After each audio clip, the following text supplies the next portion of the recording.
Do aliens exist, and are they among us? Are weird creatures lurking in the darkness? Do evil entities hide in the shadows of your bedroom while you sleep? Join us as we explore all this and more on the Warped Reality Podcast. What's going on, everybody? Welcome to the Warped Reality Paranormal Podcast. I am Ghost Joe. Listen, we have an insane show for you guys tonight. Not just an awesome show, not a great show, not a crappy show. This show is freaking amazing. Okay.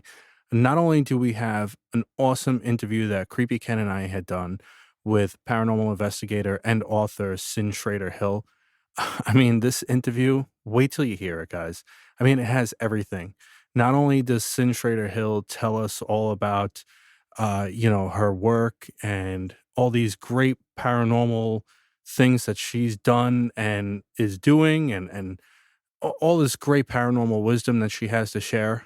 Not only was she an awesome guest, but we even caught EVPs, a whole bunch of them within this interview, and we left them in there for you guys to kind of figure out.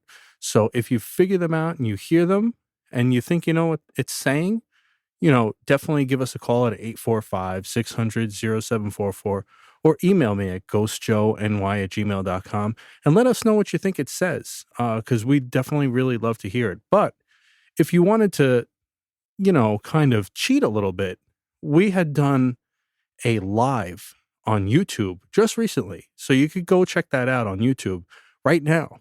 And we play some of these EVPs up close and personal, some that we isolated it as well. So you're not going to want to miss that. Check that out. And if you do go to the YouTube, definitely please subscribe and like and comment and all that stuff, because it really helps us out. So before we get into this interview with Cyn, I'm going to go into a little bite-sized lesson about EVPs, okay? So EVPs, electronic voice phenomenon, have long straddled the line between technological oddity and spiritual revelation. It started in 1959 when filmmaker Frederick Jurgensen, when he captured what sounded like a voice from beyond while recording birdsong. That single anomaly sparked decades of obsessive investigation, most notably by psychologist Konstantin Rodiv, whose work led to over 100,000 documented recordings, fragmented, elusive, and deeply unsettling. From analog reels to today's digital recorders, EVPs have become a pivotal part and a vital part of paranormal research. Investigators ask questions into empty air and play back chilling responses, words that weren't heard in real time, but appear in the frequencies between silence and sound. These ghostly utterances range from simple phrases to emotional declarations, often echoing the personal or the tragic. So tonight we welcome Cyn Shrader Hill, paranormal investigator, author, and expert in capturing the voices that lurk just beyond our reach. We'll hear how she interprets EVPs, what tools she trusts, and the emotional weight carried by voices that shouldn't exist. So a little bit about Cyn. She's a native of Fayetteville, Tennessee. She's the founder of Elk Valley Paranormal, a team dedicated to uncovering the voices and stories that linger in haunted spaces across southern Middle Tennessee and northern Alabama. Her fascination with EVPs isn't just technical, it's personal. She spent years investigating locations like the notoriously haunted Old Fayetteville Hospital, where she worked closely with the owner to record EVPs and host investigations. Cyn is also a prolific author and storyteller with 5 paranormal-themed books to her name, including Whispers in the Dark, Realms of Shadows, and They're Speaking, Are You Listening?, which is a chilling collection of her most compelling EVP captures. Her writing blends first-hand experience with eerie narrative, offering readers a glimpse into the spectral echoes she's documented. She's traveled to legendary haunted sites like Gettysburg, Alcatraz, the Winchester Mystery House, and even the Tower of London, always with her recorder in hand and an ear turned to the unknown. Whether she's speaking at conventions like GoblinCon or collaborating with fellow investigators, Cyn brings a grounded, empathetic approach to paranormal research, one that respects the mystery and honors the message. So let's welcome Cyn Shrader Hill to the Warped Reality Paranormal Podcast. Enjoy the interview, everyone. So tonight we have Cyn Shrader Hill. She is the founder of Elk Valley Paranormal, an author. So let's start at the beginning, though. What drew you into the world of the paranormal? And was there a personal experience that sparked it, or? I was always a weird kid. Always. I'm still a weird kid at 61. So there's that. I always wanted to go to scary places. And Halloween just wasn't long enough when I was growing up. You know, it was only one day a year. And now you can go to Halloween stores year round. And, you know, there's haunted everything. But growing up in the Bible Belt, we didn't talk about it. If you had anything that happened to you, you didn't talk about it. I had heard funny stories about my great uncle, and he was such a scaredy cat that was actually my bedtime story. He was always thinking that things were after him, like a monster and a ghost that actually turned out being an old gray horse that was chasing him. So, I mean, he was just a funny guy. And those stories usually ended with my grandmother saying, "Boo, now go to bed." And so that was when I was little.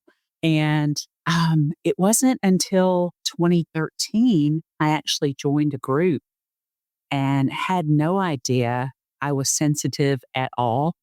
Like I said, I've always been a weird kid.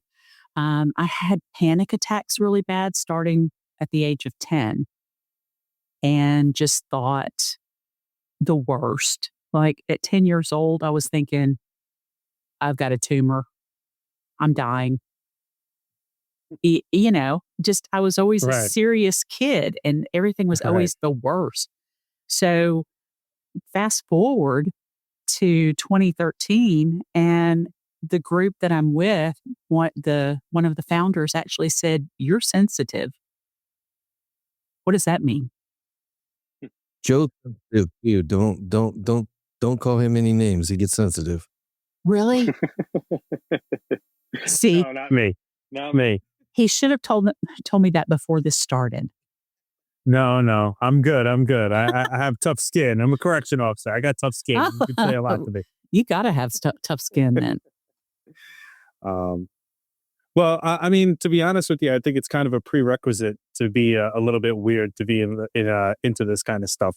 You know, I also feel like there's kind of a connection if you're artistic as well. Like artistic, like I'm a musician, so it kind of, you know, artist or you know, music and some kind of art. You know, if you're good at writing or if you have a vivid imagination, I feel like that's kind of like a prerequisite to really being into the paranormal and to you know, to really get into it, you know, as much as we have. So I Agreed. think you're right. Yeah. A lot of people don't like just sitting in the dark. Yeah. Very true. And yeah. I think we have better imaginations too, so that's a good thing. Absolutely. I mean, I think you kind of have to think outside the box a lot. And, you know, as much as, you know, me and Ken talk about it a decent amount where like, you know, you want to be a realist about things. You know, you don't want to be a complete skeptic. You don't want to be a complete believer either. You kind of have to have like a happy medium in there, you know?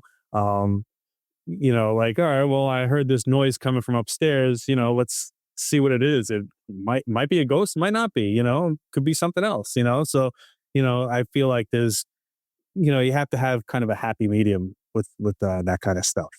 I do too. If I hear noise upstairs, I tell my wife, I'll send her up there. I'm not going. Shame on you.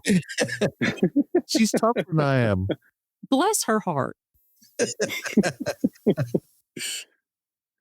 Um, so you founded the Elk Valley Paranormal group. What was the moment that you knew that you needed to be, you know, more than just? Did you start out doing like solo investigations, or did you just kind of seek out a group, or how did that exactly work?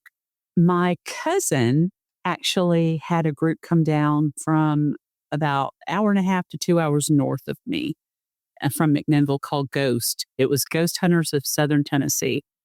And they investigated her art studio because she was having issues, things going on. She would like lock the door or not lock the door, and it would be locked. And she'd go back, unlock it because maybe she was expecting her husband to come pick her up or something, but she would hear a click, click, and it'd be locked again. So she had somebody come down and they found out that there was this sweet little old man that was hanging around her place. That area of the square used to be notorious for the rough part of town. It was the side that had a lot of the saloons, and even though there were saloons all the way around, these were the rough saloons. And if a woman was seen on the north side of the square, she had an escort or she was a loose lady. So this little man thought she's by herself. Plus, she was pregnant at the time, so he was really protective over her, and he was just a sweet little guy. So I found out after the fact that they had come down, and I was so disheartened because I'd been watching all the shows on TV, and you couldn't get away from them back in the 2000s and up to No. 2015 and well, still. Right. And they were just everywhere, and I think I was watching every one of them I could, even the bad ones. But we'll just skip over that. But so I got the same group to come down and investigate my mom and dad's old store. Dad died in 2001, late September, so after 9/11, and they had actually tried to keep the store going. It was mom and my sister, and two girls running an auto parts store in a small town with O'Reilly's, Advanced, AutoZone, and Walmart all selling auto parts. It just wasn't making it. So they had to close it. And my husband cleaned it out and it was gutted. So nothing down there. Utilities had been turned off for years. And in 2013, this group came to the store and I was the trigger object. So I just stood in the dark and asked questions to my dad, hoping to get something. The only place that their instruments lit up in the whole place, and it was a 2-story, was exactly where his chair sat for about 30 years. So I thought that was really cool. And they only got 2 EVPs. One was this weird holy mackerel, which nobody in my family ever used, but it had been several things over the years, like an ice cream factory and a turkey slaughterhouse was in the basement. In the basement, they actually caught turkeys gobbling. So that was the other EVP. That's pretty cool. Yeah. Wow. I was hooked. So I got to be their case manager. That night, hey, you want to join? Yeah. Yeah, I do. And knowing I wanted my own team, I just didn't know how to do it. I didn't know what to do, how to go about investigating anything about the equipment. Nothing. I was green, completely green. So they taught me everything. And a year later, I That's awesome. founded Elk Valley Paranormal. So EVP, because I was the audio person.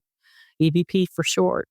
Yeah, that's cool. You live in a Nice. great area for ghost activity. Like the Appalachian Trail has some of the craziest stuff that happens there. I know I grew up in Ohio, and Ohio is one of the weirdest states out there. I mean, there's so much stuff. There is so much stuff in Ohio.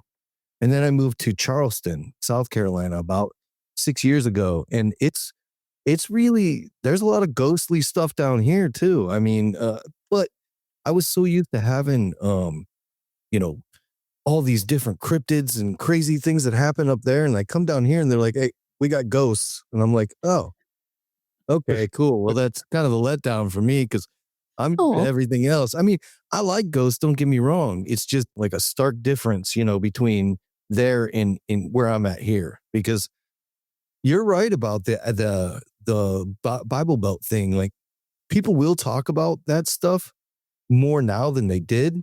But if you like for here, for instance, if you get anywhere outside of ghosts and things like that, people are like, no, that's the devil, man. That's the devil. And I'm like, it's not a devil. It's a Bigfoot, man. But that's what it's honest to goodness to the truth. I mean, it really is. Mm-hmm. I found out, and when I got involved in this and started writing books, that's when I started going on podcasts and talking, because self-published author, that's the only way you're going to get your name out, really. But that's when I started hearing about all these cryptids. The only thing I'd ever heard about was Bigfoot. Right. And or Nessie. Everybody's heard of Nessie, but that's really about it. And I found out that I actually live 5 miles from where the Flintville Monster was seen. And the Flintville Monster, have you heard of it? Yeah. Oh, yeah. It's only 5 miles from here. Oh, that's cool. Wow. I was like, oh my. My dad grew up in this town, Flintville, and he talked about the Flintville Light, which I think is a story that you hear a lot of different places about a man's head cut off, and he walks the tracks looking for his head, right? So just like that. Yep. Yeah, they're all over. And so, we've got a Bigfoot down here, that there's a skunk ape in Florida. There's Yeti. There's all different names for these things. And then I started hearing about Wampus Cat. Yep. Wampus Cat. Yeah. Yeah. Spearfinger. Have you heard of Spearfinger? It's I think a Cherokee legend. And so so many. The lights on the track thing is fascinating, because you do hear, it's like Crybaby Bridge as well. Like every place on the face of the yes, every state in this country has a Crybaby Bridge. Multiple of them sometimes. I think you're right. My theory on the railroad track thing is it's all the energy that's going through them tracks constantly, or that has accumulated on those tracks over time. As you think about it, they're energized, the train's energized, it's carrying, and I think that it somehow holds energies. And I don't know, that's my theory. It could very well be. I know the tracks around here are covered over. They're just, they pulled up what they could, but covered over others. And my dad used to say that it had to be a certain kind of night. It had to be just a little bit foggy, a little bit misty, so that lights coming through would maybe go farther or something. Yeah. And the way it bounced off the tracks. So, I don't know if they probably experimented with that using some kind of flashlight or something. Oh, let's try to do the Flintville Light. Let's try to scare somebody. I'm sure that happened several times in different places all over the country. Let's see if we can create this. Yeah, it's fun. That's part of the thing with the paranormal field for me. It's fun. It makes me feel like a kid again all the time, because you never know what to expect. And, Joe and I talk about it all the time. I hope some of these mysteries are never solved, because that takes away all the fun for me. I want to keep thinking about, making theories and thinking about stuff. And it makes me feel young, Right. It's like The Masked Magician. Like when The Masked Magician came out, I was telling all these magic tricks. You're like, oh, come on, man. Like, I want it to be magic, like I want to believe in magic, It's, don't ruin it. It's not right. It's not fun when, of course we know some things might not be what they seem, but that's the fun part of it, Mm-hmm. You had mentioned EVPs and stuff like that. You said that that's kind of where you focused everything. Do you have like a recording or like a sound background? Like why no. Why that stuff? You just like that stuff? You just like the EVP type stuff? Yeah, it was the fact that they got the turkeys and the holy mackerel, which So, like I said, nobody in my family ever said that. I was like, there's got to be more. There's got to be more. So when I joined the team, the first thing I brought was a digital recorder. I already had a flashlight. But then the spirit box, the SB7, was the first bigger purchase that I had. And, now that is like one of the cheapest things you can get. And I fell in love with that SB7 though. And for some reason, in the beginning, it was easier for me to hear some of those voices coming out of it. And on the investigations, I would stand next to it and tell what I was hearing. So this one, I'll never forget this. It was one of the very first cases I went on. And it was about an hour and a half from here. And this woman had said she was worried about her family.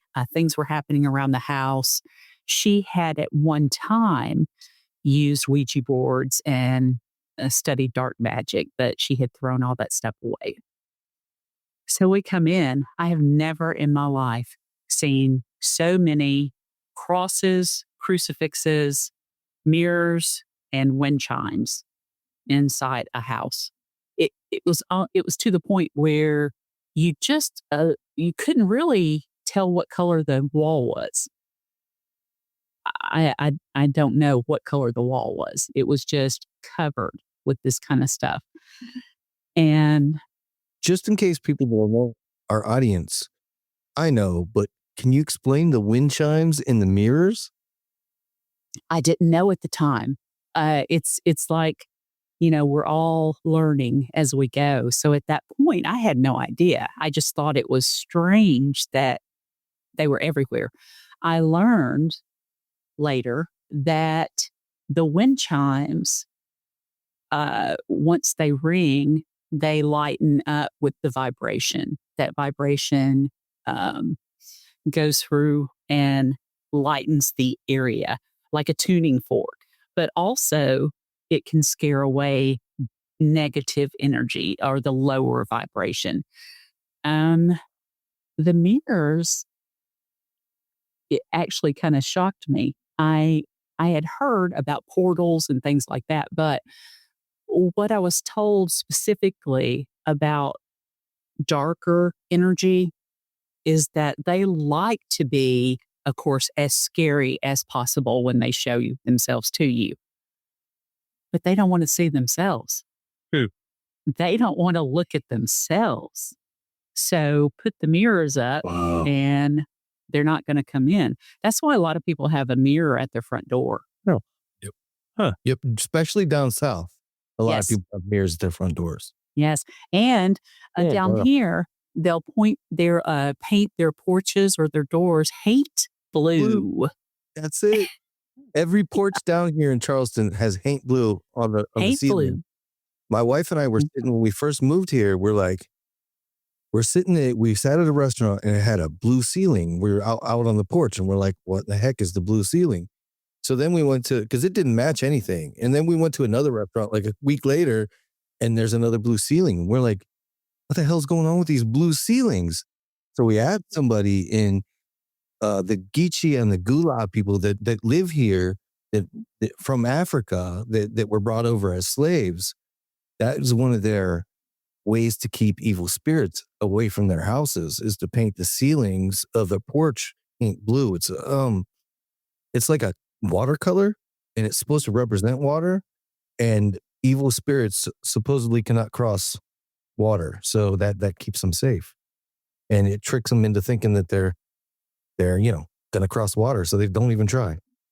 Pretty interesting. So you guys have paint blue in Tennessee? Oh, yeah. Too? I think it's migrated it's the whole South. Appalachia, and South. Yep. I do too. Yep. Mm-hmm. Mm-hmm. I had never heard the word haint.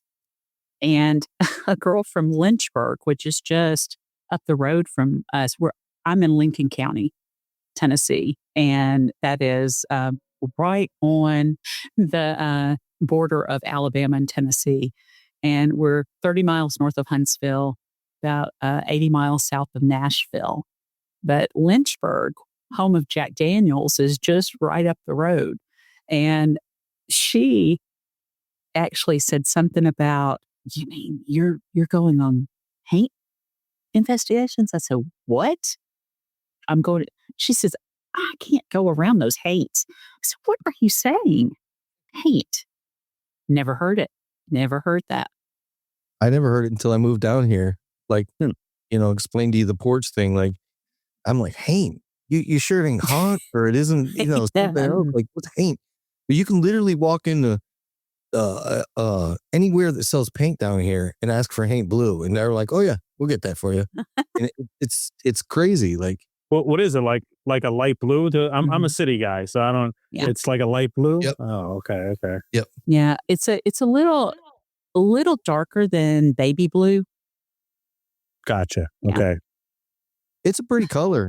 It's just, if you don't know what's going on, and you come down south here, you're gonna be like, are these people, have they lost their minds with these porches? Are they colorblind? Yeah, like the building is yellow and you got a blue porch ceiling. Like, what's going on, man? This is really poor taste. Somebody down here is robbing you guys on your paint jobs, man. Like, but yeah, it's pretty cool. So you have a really, really personal story with that I read in your book, with your nephew, right? Yeah, my baby. Yeah, I'd like to hear that, because you, I think that you have a good EVP with that too, don't you? I do. Would you like to hear that? Yeah. Oh yeah, absolutely. Okay. I'll tell you a little bit. Before I actually share the EVP, I've got it saved on everything possible. Every hard drive I have, I've got it on everything. Wyatt was born a year after my dad died. So he was the only grandchild. He was the only child after 5 miscarriages. And he was just special. He was a mini me. He was a ham in front of the cameras. And he was just so freaking fun. He was a musician, just very, very talented, and very outgoing. He was bullied when he was little. And when he got a little older, he was telling the bullies, you can't do that to people. It hurts them. And he would talk to them, and then he'd help the ones that were being bullied. And he was just a good kid. So I made him wait until he was 18. He wanted to be on Aunt Cindy's ghost hunting group. No, you got to wait. I'm going to make you wait. And when he was 18, I started training him to be my videographer. So he started going on hunts with us. And he would listen to my co-founder, Sean. Sean is my skeptic. He's my debunker. And he was always the one to first say, if there's anybody here, please get as close as you can to that red dot, talk as loudly as you can, and hopefully we can hear you say whatever to us and say whatever you want to. So Wyatt listened to all that. And that was the year, in 2020, I actually started writing my 4th book. And It's Not Goodbye, Signs from Beyond. And it was really weird because it's like God put that in my lap. And I've been writing ghost stories about investigations and EVPs and just all of this stuff. And then signs, I didn't have enough for a book. I had, my mom had fallen and thought she was dying because she hit her head really hard, but she broke her wrist. And look up to see my grandmother, who had died a year after. It was like 2 months before Wyatt was born. So the year after Dad died as well. And she stood above Mom and shook her head like it's not your time. Nobody else saw her, of course. And it took her a few days to tell anybody because South. Yeah. an 80-year-old, in the South doesn't talk about ghosts. They just don't. And um, anyway, fast forward a little bit, and I'm trying to write this book. I put out feelers on Facebook about stories, near-death experiences, signs from our loved ones, deathbed conversations where they're talking to somebody in the room that nobody else can see but them. Cardinals, pennies from heaven, feathers, all that kind of stuff. When a special song comes on the radio, smelling their perfume, smelling a certain cigar. It's just all of that kind of stuff that people have stories about, even pets coming back to see us. So I started getting all these stories coming in from all over the country. And I finally had a book. So I started working on it. And April 6th, we lost Net Wyatt. It was a horrendous motorcycle accident. Oh, man. It was immediate. I was just on my way home today. I was actually thinking I need to go by and make sure that his roadside cross is looking okay. I need to, go check it out again. But anyway, so he dies and he starts showing up immediately for his mom. He, right after the funeral, she decided to close his door. And the dog and the cat, she comes back through, and the dog and the cat were looking right by his door that she had shut and turned his lights off. And she thought, that's kind of weird. They're just sitting there, just staring at the door. And then she looked down and his light was back on. So she opened the door and she said, I'm sorry, baby. I'll leave it on for a while. I'll leave it on. And so she left the door open and his light on for a little bit longer. When the electricity bill started coming in, she said, I'm going to have to turn it off for a little while. And he would open his door just about every day and turn on his light just about every day. It was incredible how much was going on. Yeah. I came over one night and she said, what do you know about orbs? And I said, mostly what people think are orbs aren't really anything but bugs or dewdrops or raindrops or dust or something like that. And I said, but a real orb has its own light and it goes anywhere it wants to against a breeze, or, it doesn't have to follow a certain pattern. It has its own way that it can go anywhere it wants to. And I said, why are you asking? And she said, I just saw one. And I said, where? And she said, I sat right here and I watched it. And I said, how big was it? Because I've seen a real orb that was like tiny, and all over the old hospital, we call them death lights, and they can be all different colors. But they're little. They're little. And she said, it was basketball size. Wow. And I said, like a basketball size? And she said, I swear to you. And I said, what was it doing? And she said, it was just going all over the house, just back and forth, like to and from his room, into the kitchen, around the couch. And I said, what were the animals doing? She said, watching.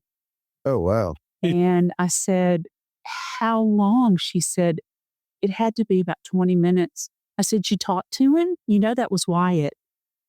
And she said, I was afraid he'd leave. Wow. And I said, okay, I understand. I said, you can talk to him though. And I think he was wanting you to talk to him. So fast forward to the next year. I've not heard anything from my nephew. Nothing. I'm the one that trained him for my team.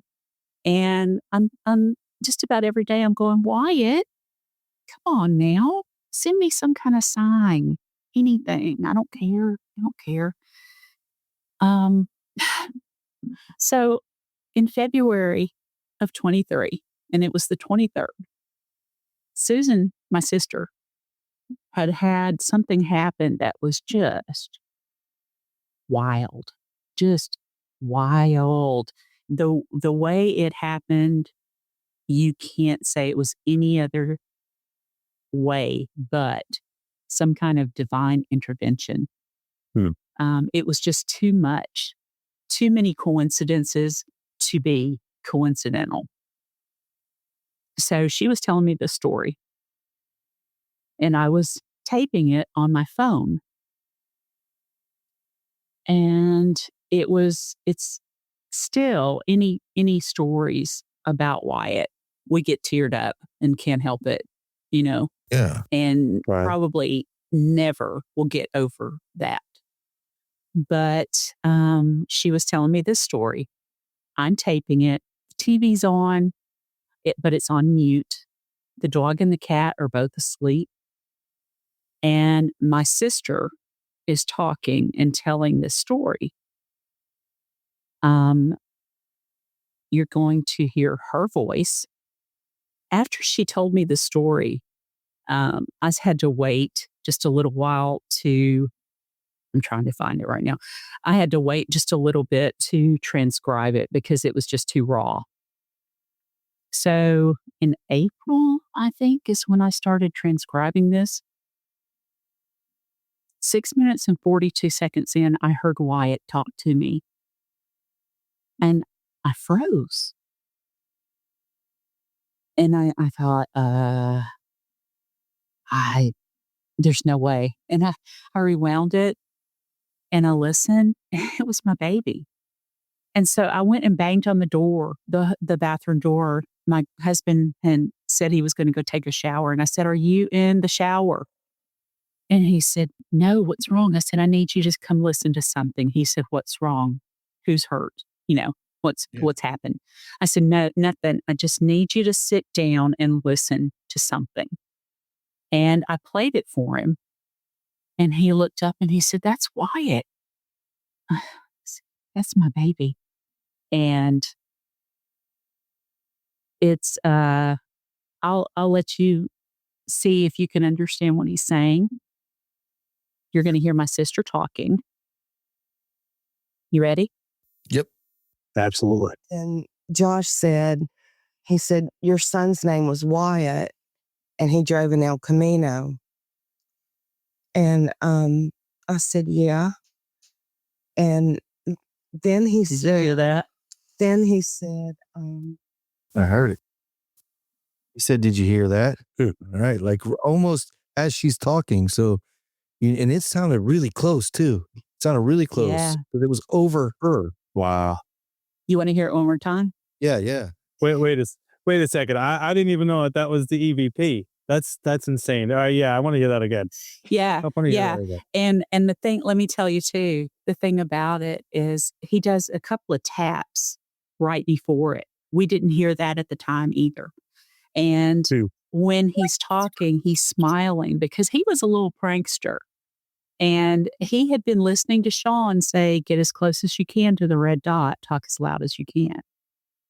Wow. Here you go.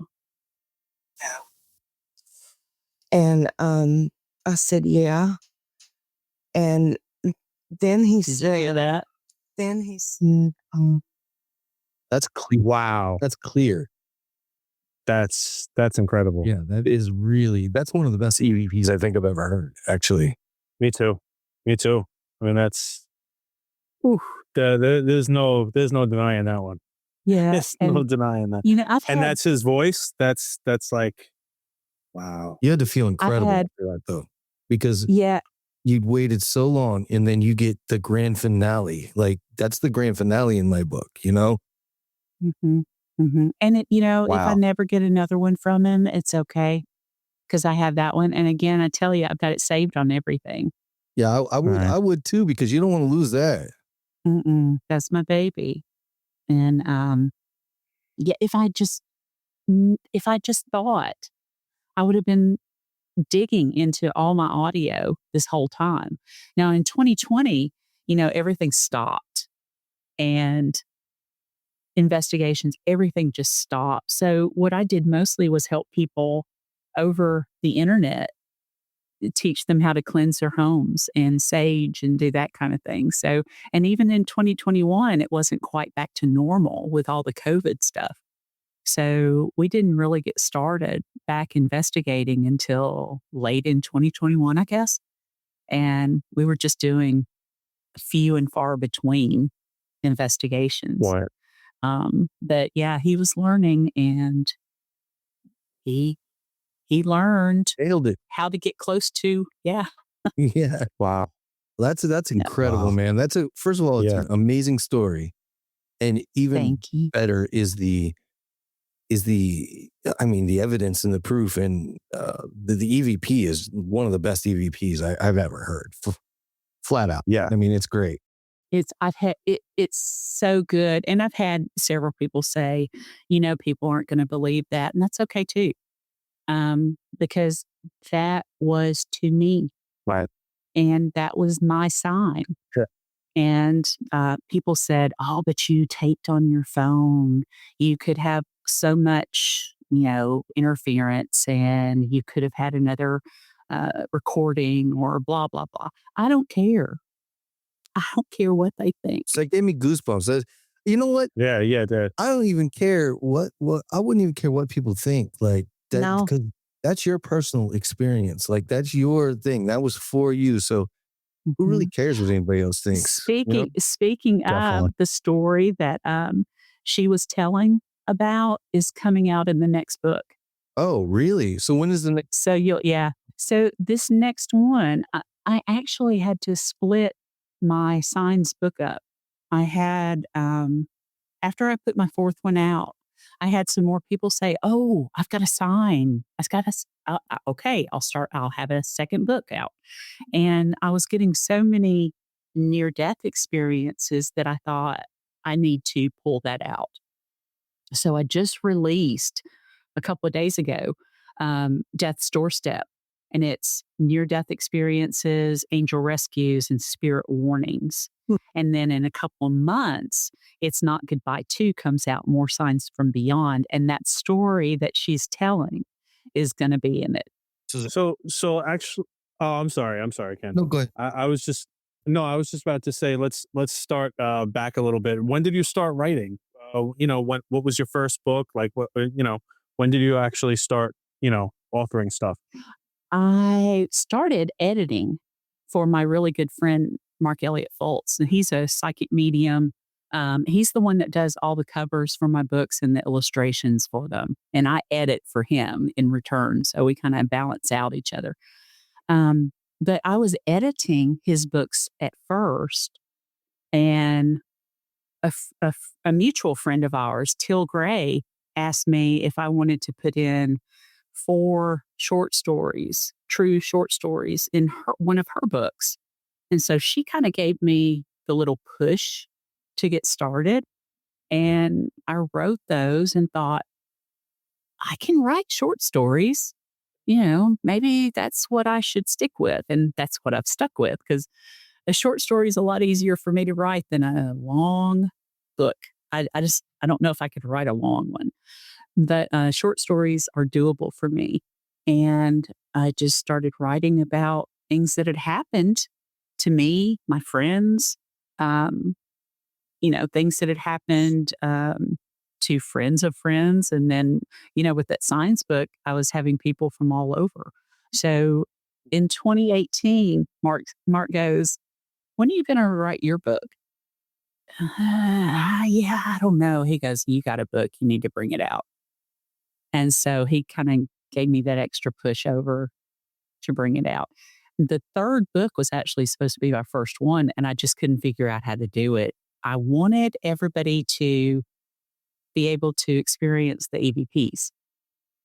And the ones I had caught at particular investigations that meant more to me than others, like this grumpy little old man at one of these houses. I knew somebody was standing next to me, but I couldn't see him. And I've only seen like 4 or 5 apparitions.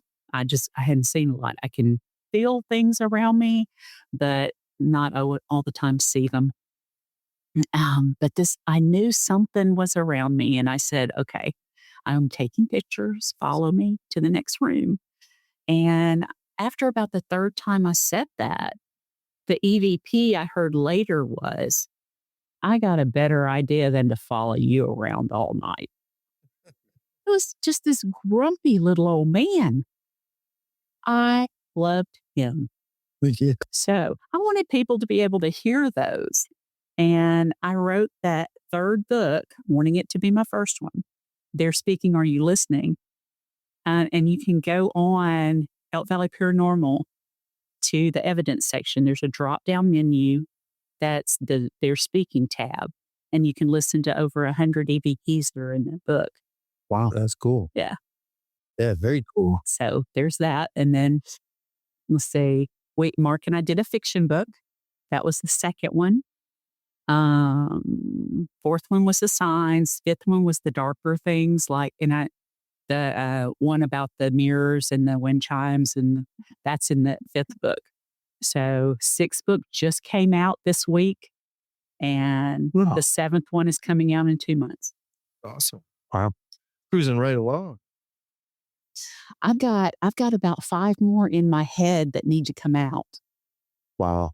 The thing about short stories is they're more fun to read too for me. I just enjoy them more because I get stuck in this loop, this monotony loop right in the middle of the book, usually on big books. I love reading horror. I read 32 books last year. So Wow. I read. So, but right in the middle of every book, I'm like, oh, do I want to keep reading this book?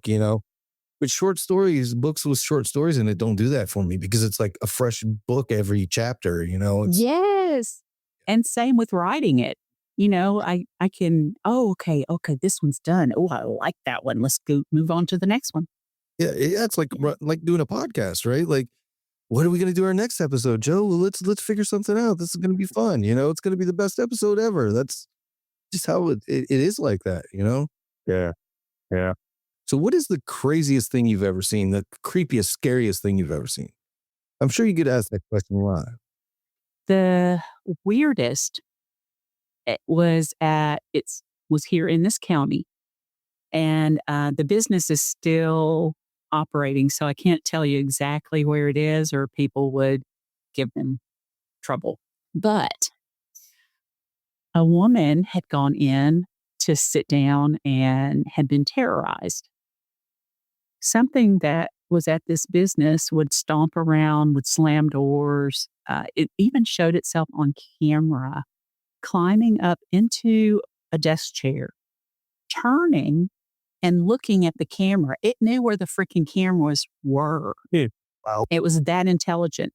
And it would appear as a smoky something. It would appear as this like long, shadowy stick thing that floated, and just different things. So I went down there. My husband went with me, and it was somebody that was working there, and I graduated together. So we all knew each other. And I told him, leave me where the woman was. You guys go somewhere else.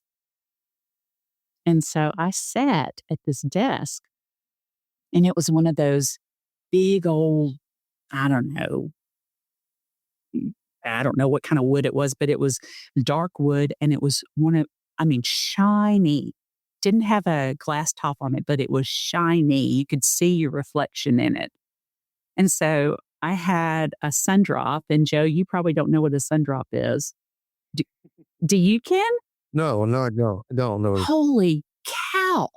Yeah, it's like, it's the southern version of Mountain Dew. Oh, yeah. Oh, okay. Yeah.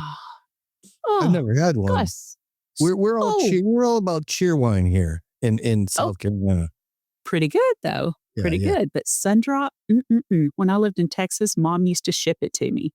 So anyway, I had my Sundrop, popped it open. I was playing solitaire on my phone. It was on airplane mode. So I had the one that's not online, whatever. And I had a K2 sitting not too far from me. And what else did I have? My recorder was going. And that's really all I had. I'd been taking pictures, but I finally just sat down to try to get this thing to come out. If I had listened to any part of my recorder, I would have known that this thing was with me from the start of walking in the door. I turned the recorder on right as I walked in, and it was there the whole time, walked around with us as they were showing us around and talking the whole time. So anyway, I was going, anything, give me something. And I'd hear a couple of taps and I'd say, yeah, that could be the building settling. And I can't buy that as a ghost. Sorry. And just being sarcastic, just a little sarcastic, not provoking really, but kinda. And I don't like provoking, but it was, Right. this thing was supposed to be a trickster. So, just trying to pull something out of it. And I wasn't getting anything but a couple of taps and scratches. They had this weird clock on the wall that's one of the, those bird clocks that has a different bird sound Like a cuckoo clock? for all the different hours. Have you seen those? No. No. I was thinking a cuckoo Yeah. clock. I was thinking of a cuckoo clock. No. This is one of those. It's a clock, and it's got a picture of birds all the way around, and it has their little tweet. They're I've seen clocks similar to that. okay. Yeah. Well, this Yes. one was a hunter's one, so it had like wildlife birds. Different. I don't know, weird sounding birds, and so I was sitting there, and one of them went off, and it was just this. What is?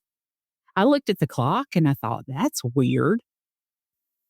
I don't know what that was. I don't think that was anything paranormal, but and then I happened to look down at the desk and something floated over me.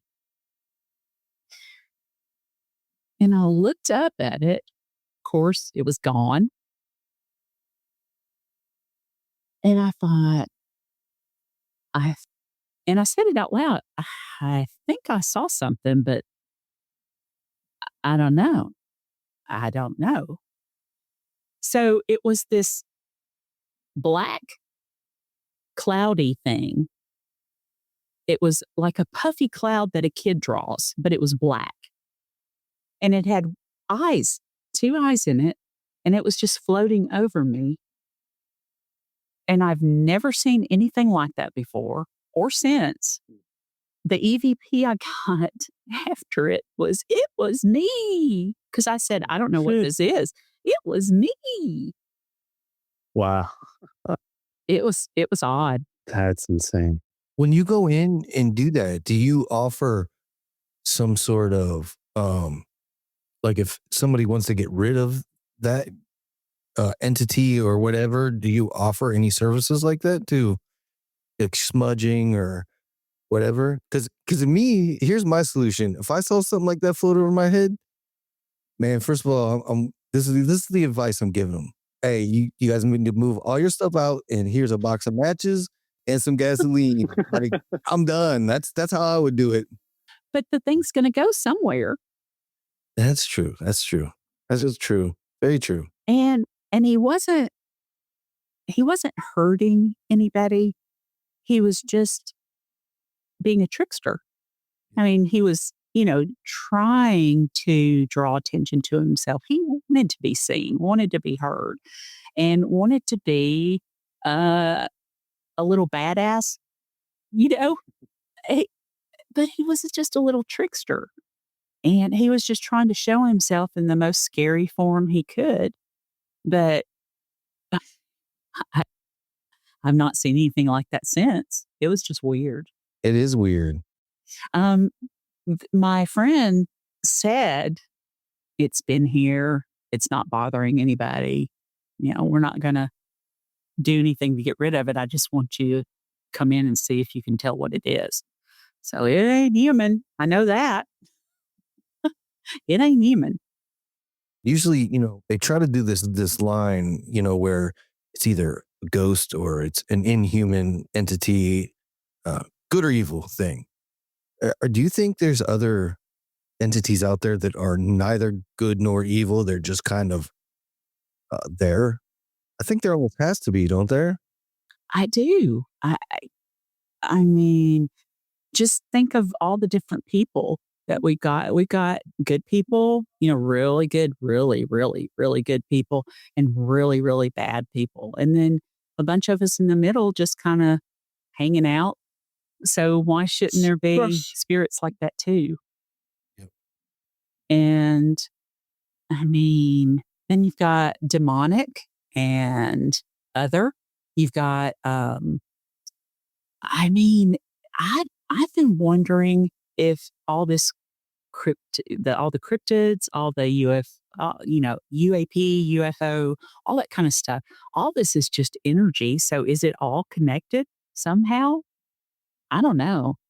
I think it is. And I think each one of those are experiences that are meant for certain people, like different at different times. Like I take them all as these, like personal experiences. Like everybody says, oh, they never found Bigfoot. Well, maybe Bigfoot isn't supposed to be found. Maybe he's supposed to be experienced, like that's how I feel about it. And it's kind of a personal thing, kind of like your EVP with your nephew. That's your thing, man. It wouldn't matter what anybody else told you. That is him. And that's all that matters to you. And that's all it's supposed to matter to is you. So Right. whether, Joe doesn't believe you and I do, Joe's opinion doesn't matter. Joe, you meanie. I'll tell you. I'll tell you. Some of them you're like, yeah, man, I don't, but no, that was incredible. That was an incredible EVP. And just like Ken had said, the way I always say things is whenever somebody asks me to tell them my experiences, I always give them a disclaimer saying, listen, I'm from New York City. So you already know, I don't care what you think. Whether you believe me or not, it doesn't make a difference to me. I know what happened to me, and that's all there is to it. I'll tell you if it entertains you, great. If it, whatever. But I know what I experienced, and that's kind of like what I like to say to a lot of people too is that, listen, if it's real to you, it's real to me. I'm not going to come and say, oh, well, what you experienced. No, that's definitely not what you experienced. Is there things that could be explained? Sure. But if that person wholeheartedly believes that that's what it was and there's really no evidence suggesting that it's not, then that's what it was. Yeah. Why always have to have a negative, outlook on things? And why take it away from them if that really was meaningful? Yeah. If you listen absolutely. to them long enough, the people that are saying they don't believe in what you're saying and they don't believe in, if you let them talk just long enough, what you're going to find is they're going to say, well, I don't believe that. But, this thing happened to me once. Right. I don't believe it, but it happened to me. Okay, well, then what was it, dude? But I'm not wrong about that. If you let them go on long enough, they will tell you stuff. And you're like, Absolutely. okay, man. All right. Absolutely. It's just a crazy thing where they just can't get it. Like, No. I don't know if they're not open enough to it or what it is, but there's definitely something there. My 17-year-old son is that way. He doesn't believe in anything, like anything. He's like, it doesn't matter what we say. He's like, I don't believe in that, I was like, all right, dude, but when something pops off, you know who you're going to come to first to find out what's going on. That's going to be me. So, and it's going to happen. So, but yeah, people make me laugh like that. I just laugh at him, about it. You said something about Bigfoot maybe an experience, right? Yeah. So, spirits show up in different ways. And who's to say that the same spirit, we might see it, the three of us. I might see it as a mist. Joe might see it as a full-on apparition. Ken might see it as something else, an orb, a ball of light. But it's the same thing. And it's just like EVPs. The three of us can have a digital recorder right together, and it picks one of them to go into. It's like psychological paranoia. pareidolia. Yeah. It is like, How do you yeah. explain it? You well, just, because it's an experience, and that's all you can say. It's a spiritual experience, and it's perceived different by every person because, right. and really, that's kind of what reality is altogether. It's just a perceived experience. So, Yeah. I don't know what else to say about that. It pretty much is. And I feel like that's why there are paranormal investigation groups. It's not that like, you're a paranormal investigation group going out there saying, well, I'm going to find answers and then I'm going to be the one to tell everybody that ghosts are real. Like, no, that's not why you go out there. You go out there for pretty much to help people also, but also for your own, as well. It's not about, trying to find answers. Like, you already know some of the answers, or you already have a certain perception of it. So why, that's how I feel. I've never been in a paranormal group. I've always wanted to be, but I've never actually been in one. But that's just kind of how I've kind of perceived it, Unless you're Zach Baggins and you get possessed every single place you go. I'm telling you what, man, I want to fight that guy someday. I can't take him. I can't even take him, man. I don't like him either. That's why me and you get along, man. That's why me and you get along. I'm right there with both of you. Oh, I can't take him, man. Like, I try and I try and I try, and every time I watch it, dude's trying to fight ghosts and stuff, and I'm like, all right, man. Like, I want to die and become a ghost just so I could beat your ass is what I want to do, man. That guy drives me crazy. So he came down to Lincoln County. Oh, wow. And investigated the old hospital here. And the owner goes, I said, let us come up there, Jamie. And he goes, I'm not gonna let you go around that ass. Yeah, I don't blame you. Jamie told them that they could come as long as, number one, they didn't put him on camera. Number two, they didn't video him at all. What did they do?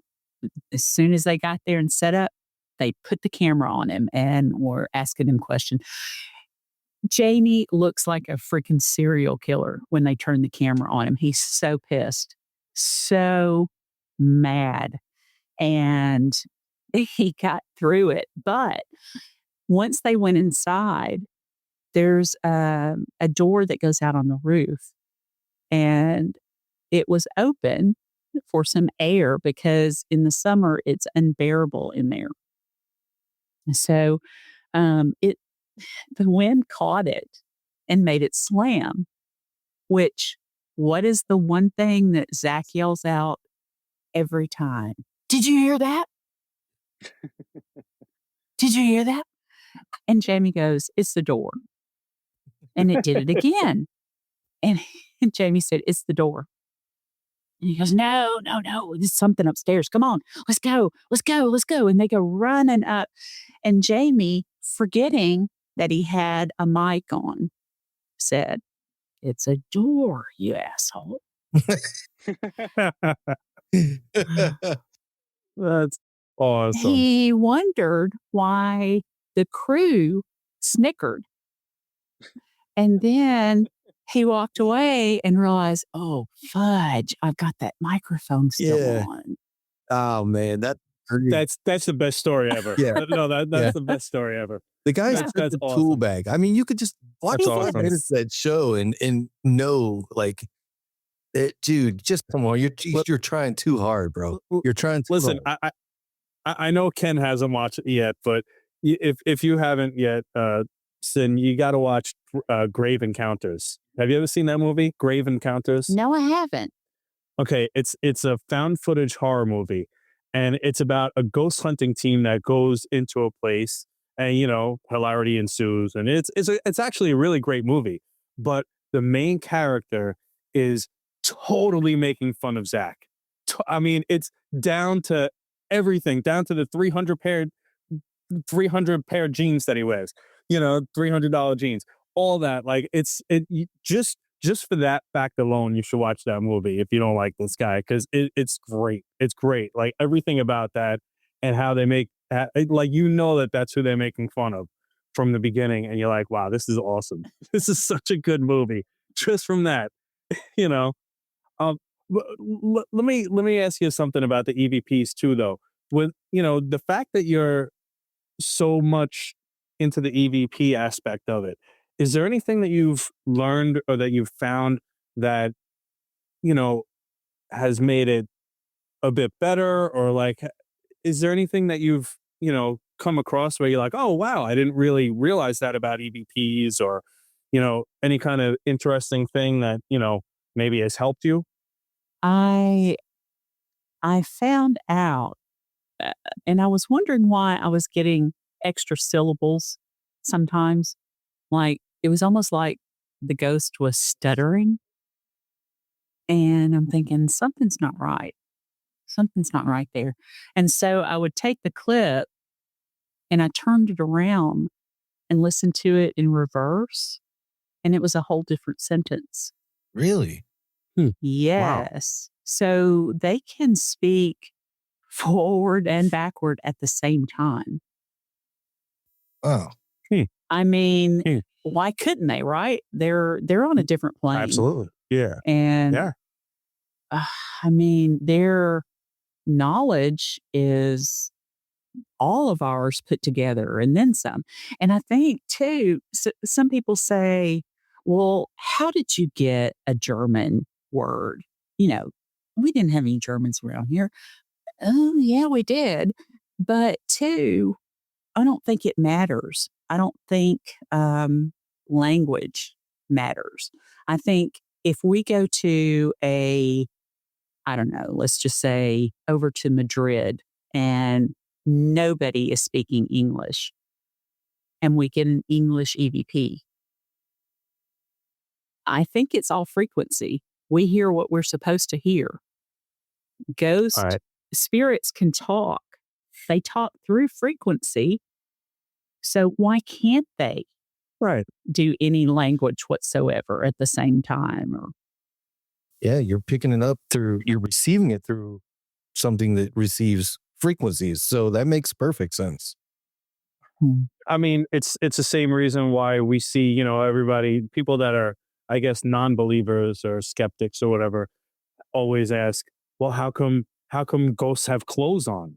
It's because that's how they want to be perceived. yes. You know, it, they don't want you to see them naked. Just Yeah. like you know, like, so they perceive themselves with clothes on. You know, so that's, they want to come across the way that they want to come across to you. Hmm. And I guess, you know, it's the same thing with language as well. You know. I think Well, so. back to the frequency thing, I've always wondered, um, you know, the human ear can only hear what, 20 hertz by 20 hertz or something like that. Right. When we're out there, you know, doing EVPs and trying to get that, how much of that is getting picked up and getting missed because we can't hear it with our own human ears?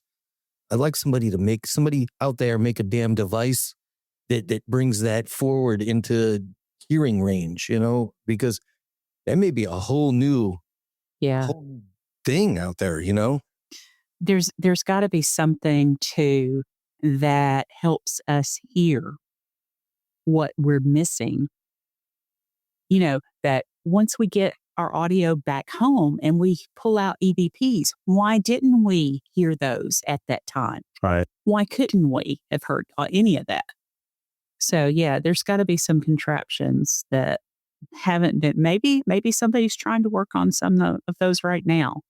Hopefully, though. Well, there were one in, it was an Italian guy back in the day that was working on a radio, oh, I can't think of what his name was. It's on the tip of my tongue. I'll find it for you. Carry on. I'll find it for you. I'll find it Well, right now. well, It'll drive me crazy.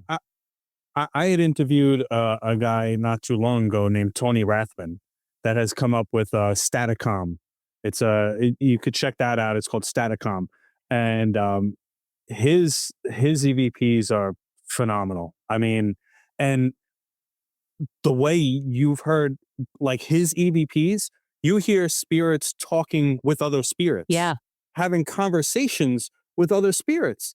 Like, there's one EVP that he shared with me where one of them is communicating with Tony Rathman, and then you hear the spirit say to another spirit, "Hey, I'm trying to talk to him. He hears us. He hears us." I'm Wow. like, it's phenomenal. It's incredible. And so, yeah, I think he's definitely working on some amazing stuff. That And would I think he's be up to like the third generation of it. So if anything, his probably goes beyond those frequencies mhm. that we definitely can hear. But Staticom, yeah, I mean, it's incredible. I don't think you could buy it just yet. Like he's still kind of honing and figuring out things, but it's incredible the stuff that he's come up with so far. So if you like EVP stuff, definitely go check Tony Rathman out because it's excellent. Absolutely. I'd heard his name mentioned probably about 4 or 5 months ago and looked up what you're talking about, and that would be so incredible to have. Would be so Yeah. great. All right, so I got it. And I'm probably going to butcher this name because Joe knows I'm so good with foreign things. Marcello Bacci, it's Bacci. He made a spirit radio back in the day. So he would stand in this booth and with this radio going on, and he could pick up spirit voices and they would come through the other end. So he was kind of the conduit. And whenever he would talk, people would ask him questions, or he would have people come in from like Germany and all over the place. And they would come in and he was like a medium and he would try to pick it up, but he used radio frequency to do it.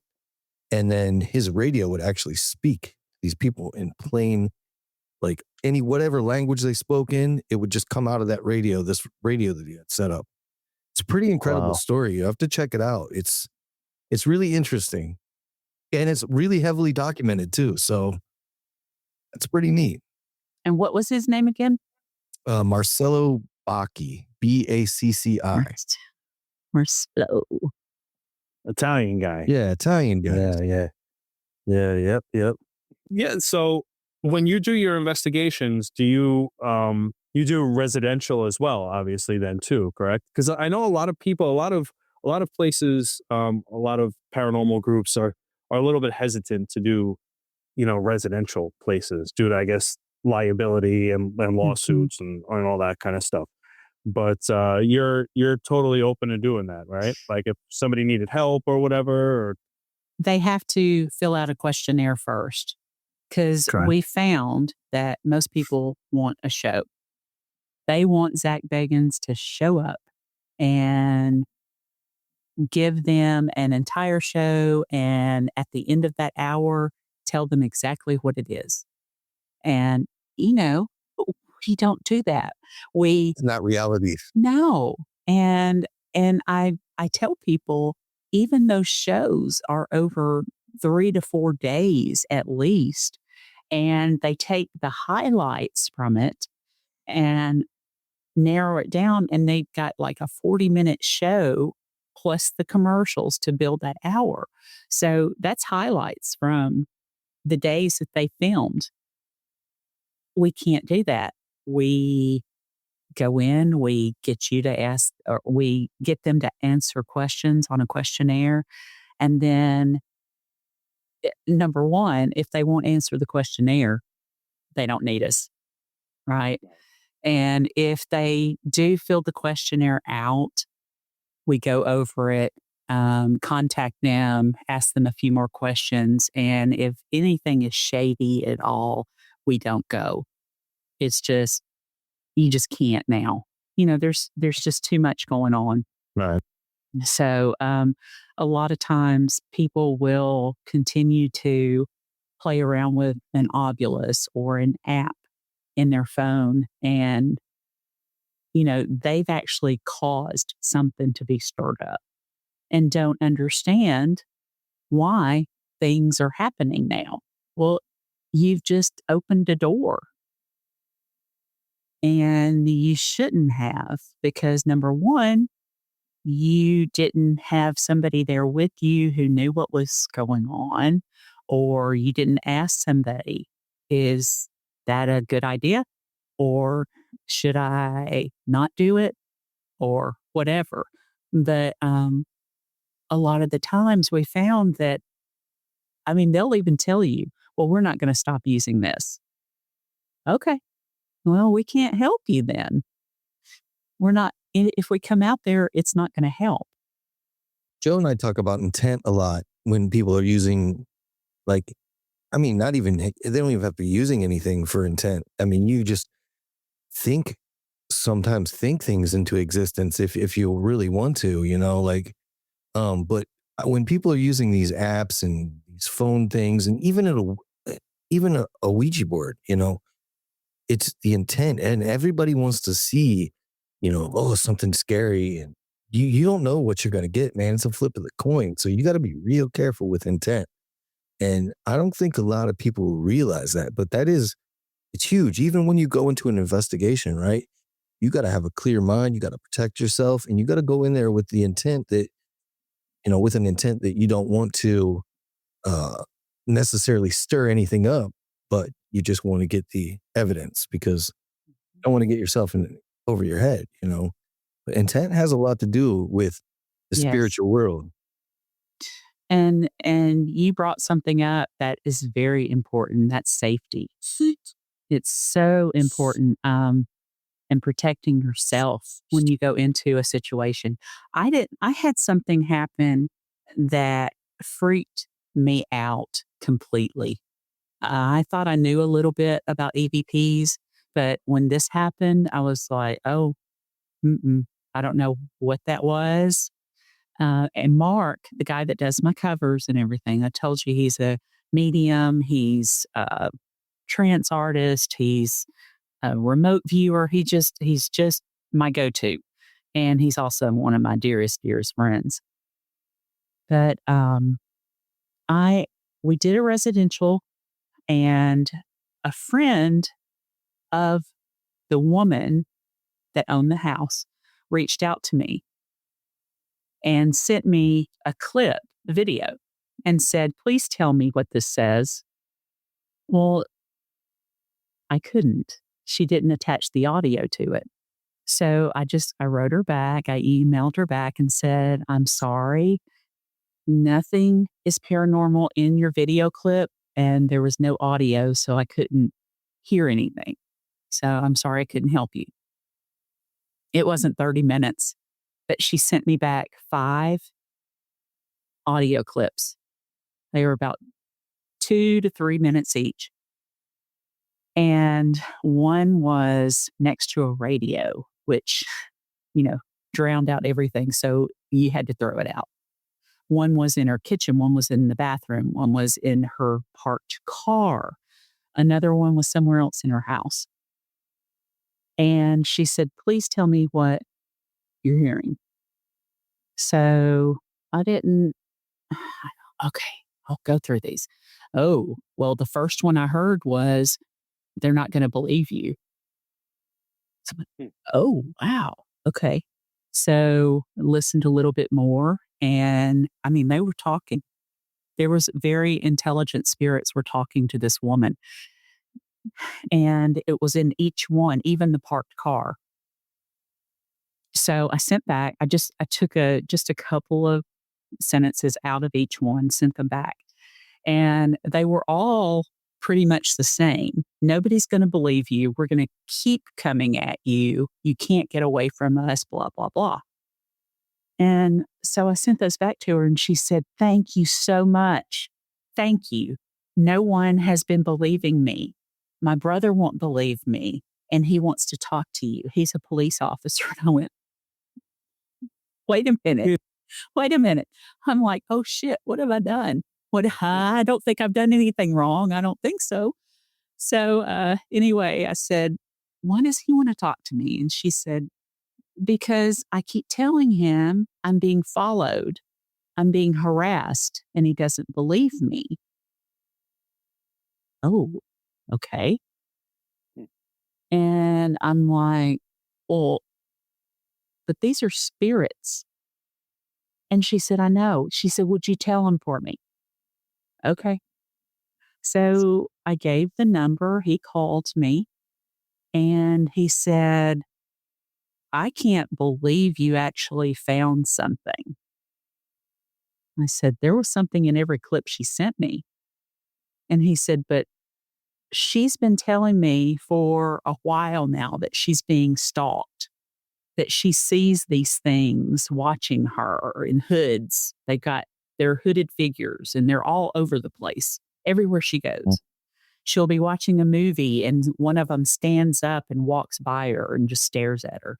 She'll look out her window from her apartment and see one on the roof on the next, they're everywhere. And she's being stalked. And he said, I don't believe in this kind of stuff. I'm Baptist. La, da, da, da. I said, it doesn't matter. It doesn't matter. You don't have to believe it, but your sister is being harassed by some intelligent spirits and they're not after anything good. And she needs some help. If you don't get her some help, she's actually going to go crazy. Yeah. And he said, well, I'm glad I got to talk to you. What can you come down? It was too far to go. And I said, I can put you in touch with somebody that will help you. But I can't come down myself. And he said, okay. I said, but her entire place needs to be cleansed. She needs to be cleansed, but she desperately needs to talk to somebody that understands this. And you're going to have to find a special psychiatrist that deals in this kind of thing. Spirit warfare, if for a better term. And he said, I can't believe this. I can't believe it. I said, again, you don't have to, but for her sake, get her some help. Okay. Wow. So I finished talking to him, and within that time, she sent me a couple more clips, and I was done for the day. I was like, oh, girl, I can't with you right now. I've just talked to your brother. I can't deal with it. So I closed it, and my husband and I got into a spat that night. Stupid, something stupid. And we made up and everything. So it was done, but it was one of those things that was, just real quick and then over. Next night, I opened my computer back up, open her email, pull those 2 files out. And the first one says something like, it doesn't matter who you tell, you're never getting rid of us. We're not going away, blah, blah, blah. So I wrote those down for her. The second one was to me. And it said, Cindy, come down here. We'll help you out. We'll fix the problem that my husband and I were talking about. We'll fix that for you. And I closed the computer and I thought, what the hell just happened? Well, I don't even know how to, Yeah. What was that? And it freaked me out so bad.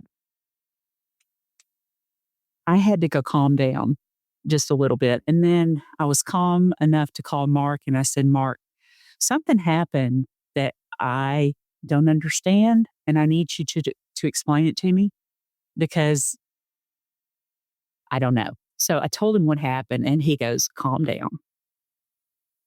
It's a parlor trick.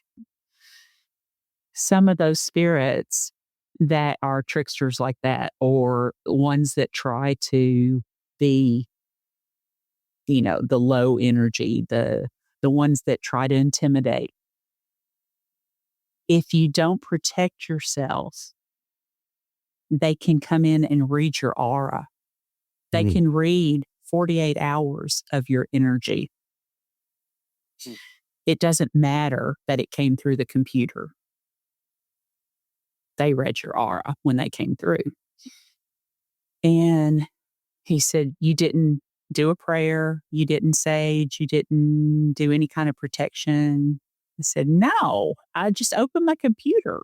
And he goes, next time you need to protect yourself. Wow. I had no idea that could happen. Yeah, it's scary. Joe and I each had our own incidents while like just Like doing that?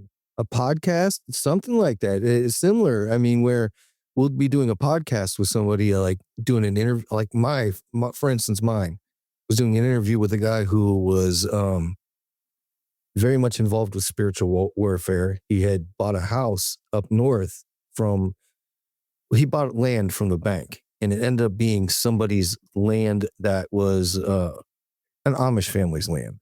It's been in their family for years, but the bank had it because they went default on it. He didn't know this. Built a house on it, house burned down, like before it even got built. And once the house was built, finally, he was having all kinds of ghostly activity and all kinds of weird, crazy, like really scary stuff happening. Come to find out that they put the Amish do something called powwowing. Have you ever heard of this? I'm not sure. It's like a Dutch folk magic, and it's real crazy. It's real esoteric stuff, but it kind of falls in line with the Bible, but it really doesn't, because some people become hexers. Do they put something in the wall or something? Had they put something in the walls? They do put stuff in the walls, but they didn't to his house. They just put a hex on him and his house and the property. And man, it was a crazy story. He's a real good friend of mine. His name is Patrick Meekin, and he's written 2 books about it. And the guy is really, really incredible. He does exorcists now and all kinds of stuff, exorcisms and all kinds of stuff now. But he, when I was editing his podcast with him, I was asking him about, I'm like, so when you first moved into this house, when did the activity first start? And he starts talking, and over top of him, now I can see him just like I can see you guys. Over top of what he's saying, this voice comes on real loud, and it goes, Jesus Christ. And I was like, I have a man cave out in my garage, and it's like 3 a.m, and I was already 4 beers deep. And then I hear this, and it's pouring outside, and I hear this, and I'm like, nah, man, like, I'm not the bravest dude anyway. I'm putting this thing away. I'm going to bed now, So the next morning, like, I got up enough courage to listen to it again, because I could not believe it. I really, truly thought that, it's this, the storm outside is something, it was plain as day on there. So I just took a clip and I sent it to him, and I'm like, check this out. Let me know what you think. And he immediately calls me on the phone. He's like, calm down. He goes, I'm going to tell you, this is not the first time this has happened. This has happened on every single interview that I've ever been on every single podcast. He's like, make sure that you say a little protection prayer and everything else, around your house. And he said, everything should be fine. He goes, you don't want to mess with it. That's them giving you a message telling you to back off, and I'm like, great. Now, because my wife, one of her biggest things is, if I'm doing this, if you're doing this shit, you make sure that none of that stuff comes into my house. You know what I mean? Because she does have a valid point. When even just talking about this stuff can really rile some things up, So again, there's so much importance should be laid on protecting yourself before you even really talk about this kind of stuff, because you don't ever know what you're going to let in, Mm-hmm. Absolutely. But Joe you had a similar experience too, didn't you? Like that? I've had things where I'm talking to a demonologist while I was actually getting ready, getting my stuff together and stuff. And actually, this demonologist was an original cast member of the original Ghost Hunters show with Grant and the other guy, Grant and Jason, and he was on the first 2. It was him and his brother. They're twins, and they're both demonologists and exorcists and stuff like that. And they were on the first 2 seasons. And I had gotten interviews with the both of them on separate occasions. But I was getting my stuff together here, and getting my microphone level ready and all this stuff before talking to him. And right next to me, I could show you right here, there's that's my door that goes out to my backyard. And I do everything pretty much around this time at night. All my interviews are late at night because my kids are small and I don't want them to hear, some of the stuff I talk about. And getting everything ready, and I hear knocking on my door that leads out to my backyard. And I'm just like, okay, I know what that is, and I'm not going to go over there and answer it. But just know that I'm just doing a podcast, and I'm just for entertainment, and not trying to piss anybody off or anything. But I've had other things where things fall. I've had different things falling while I'm editing, or a lot of stuff actually seems to happen whenever I'm trying to do something about demons, or even if I'm just looking up stuff about demons on my computer. Weird things start happening, and that's usually my cue to be like, you know what, I'm going to do this another time. I'm not messing with that. So I usually just pack it up and just go upstairs, and like I'm like, I'll do this another day.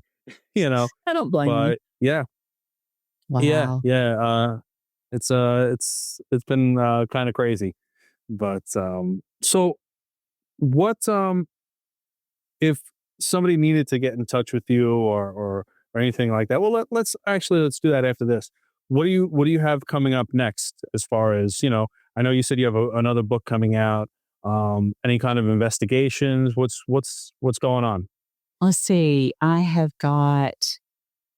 can't think of any investigations coming up right away, but I know my friend Eric is going to have another public hunt coming up. And I usually help him with those. It's at the Night House in Hopkinsville, Kentucky.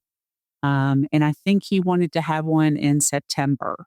So he and his husband just bought that house last year, and they've been renovating it to its former glory. And it is haunted, and you can actually spend the night there and actually sleep on and you go into some places and you don't want to sit on the couches and stuff.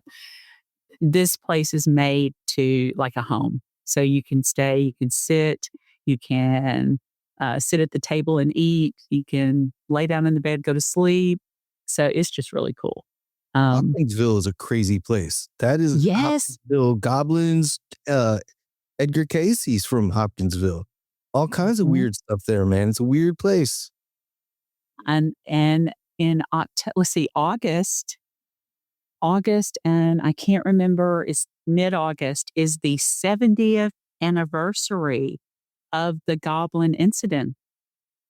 So they're having something big in August, but also Goblin Con is in October, and I'll be speaking there. So I'll be talking about signs. I'm talking about cool. Wyatt most likely, and other signs that people have brought in. In September, I'll be speaking in Indiana. I can't think of the town, but it's at Happy Haunts, I believe. It's part of the Creep Show 2025, put on by Middle Aged and Creeped Out podcast, the Mako guys. So they're a lot of fun. And Austin Lawrence, who is filmmaker of The Dead Chronicles, is speaking, and I'm speaking. So that's going to be fun. And that's in September. Yeah, So those are the big things coming up. Awesome. Excellent. So if anybody needed to get in touch with you or find out more information about, your group or your books or anything like that, how could they do so? Elk Valley Paranormal and Cyn Shrader Hill Author is on Facebook. I'm on Instagram, all the things. If you have a story that you would like for me to consider for one of my books, you can reach me, Cyn Shrader Hill Author @gmail.com. Be sure to check out the website, elkvalleyparanormal.com, and remember that drop-down menu of the evidence section where you can actually listen to the EVPs that are in that third book. So all my books are on Amazon. All of them are in Kindle and paperback. There's a couple hardback and 4 of them are available on Audible. So that's new. Yeah. Awesome. You're big time when you get on Audible, man. See? Just did it this week. I was so excited. I was like, oh, wow. I didn't know I could do that. Okay, let's do it. You can even pick your voice that you want. They got all these different voices. That's cool. I was like, should I speak like this? Should I have one like this? Or I just went with a 40 and 50-year-old woman. Well, thank you so much for coming on the show. We really appreciate it. Thank you. Awesome. Thank you so much. And yeah, I mean that EVP, I'm gonna be thinking about that EVP because that was incredible. Thank you for sharing that with us and all of your stories. Yeah, it was awesome. You're welcome. You're a lot of fun. I like talking with you. Both of you guys are fun. That's why I'm like, man, we have to cut it. We have to cut it. Aw. It's an hour and a half. Like Aw, we could be talking for 3 hours, 4 hours probably. twist my arm. I've enjoyed both of you guys so much. Yeah, we had a good time. Thank you for coming on the show. We really, really appreciate it. And we look forward to hopefully talking with you again. So that's going to do it for us, everybody. I hope you enjoyed that interview. I'm sure you did because Cyn Shrader Hill is awesome. Me and Ken are already talking about having her back on the show again and again and again and again. So if you like this show, please leave us a message at 845-600-0744. If you also have a paranormal experience you'd like to share too, please utilize that number. You could also email me at ghostjoeny@gmail.com. And thanks again to Cyn Shrader Hill. And yeah, so that's going to do it for us, everybody. We'll see you next week. Later. Listening to the Warp Reality Paranormal Podcast, and thank you to all of my guests and contributors that help make this show possible. If you have a paranormal experience you'd like to share, questions, comments, or you'd like to be a guest in the show, please leave me a voicemail at 845-600-0744, or you can email me at ghostjoeny@gmail.com. You can do so anonymously if you'd like. Also, please check out our show notes for all social media links of this show and some of our friends. The Warp Reality Paranormal Podcast, uncovering the unseen.